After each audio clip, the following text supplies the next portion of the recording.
2 ডিমের কাপকেকের জন্য আমি এখানে 2টি নরমাল টেম্পারেচারের ডিম নিয়ে নিয়েছি আর 1/3 কাপ দিয়ে 2.5 কাপ আমি চিনি নিয়ে নিচ্ছি। এখানে কিন্তু 1/3 কাপ দিয়ে আমি 2.5 কাপ দিয়েছি চিনি। এরপর আমি ডিমের সাথে মিশিয়ে এটাকে 7 থেকে 8 মিনিটের জন্য বিট করে নেব, যতক্ষণ চিনিটা গলে ফোমটা এরকম হয়ে না আসে। এরপর এর মধ্যে আমি দিয়ে দেব হাফ চা চামচ ইমালশন, আপনারা যে কোনো ধরনের এসেন্স দিতে পারেন। এরপর দিয়ে দেব হাফ কাপ তেল, আপনার চাইলে গলানো বাটার দিতে পারেন। এরপর দিয়ে দেব হাফ কাপ লিকুইড দুধ।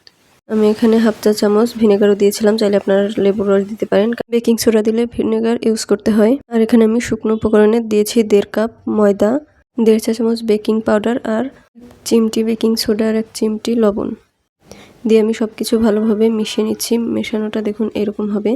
এরপর আমি এখানে 10 মিনিটের জন্য প্রিহিট হতে দিয়েছি একটি পাত্র। তো নিচে আমি চুলার আঁচটা দেখিয়ে দিলাম, একদম লো আঁচে আছে। কাপকেকের মোল্ডে আমি পরিমাণ মতো ব্যাটার ঢেলে নিয়েছি। এটা আমি 2 ভাবে করব, একটা চুলায় আর একটা ওভেনে।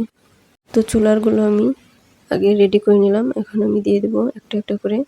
এরপর আমি এটাকে 20 থেকে 25 মিনিটের মতো চুলায় বসিয়ে রাখবো লো হিটে। আর এদিকে আমি ওভেনেরটা রেডি করছি। তো ওভেনের ব্যাটারগুলো দেওয়া হয়ে গেছে, এখন ওভেনটাকে আমি এদিকে প্রিহিট করে নেব 3 মিনিটের জন্য 170 ডিগ্রি সেলসিয়াসে। আমার এটা কিন্তু কনভেকশন ওভেন। হিট হওয়ার পর আমি এটাকে আবার 170 ডিগ্রি সেলসিয়াস দিয়ে 5.5 মিনিটের মতো টাইমার দিয়ে দেব, কিন্তু আমার এটা হতে 5 মিনিটই লেগেছিল। আর 5 মিনিটে একদম পারফেক্টভাবে হয়ে গেছিল। তো দেখুন 5 মিনিট পর আমি বের করে নিলাম। দেখুন সুন্দরভাবে একদম আমার কেকগুলো হয়ে গেছে। আর এদিকে আমি প্রায় 23 মিনিট পর বের করে নিলাম চুলারগুলো। দেখুন সবগুলোই কি সুন্দরভাবে হয়ে গেছে একদম।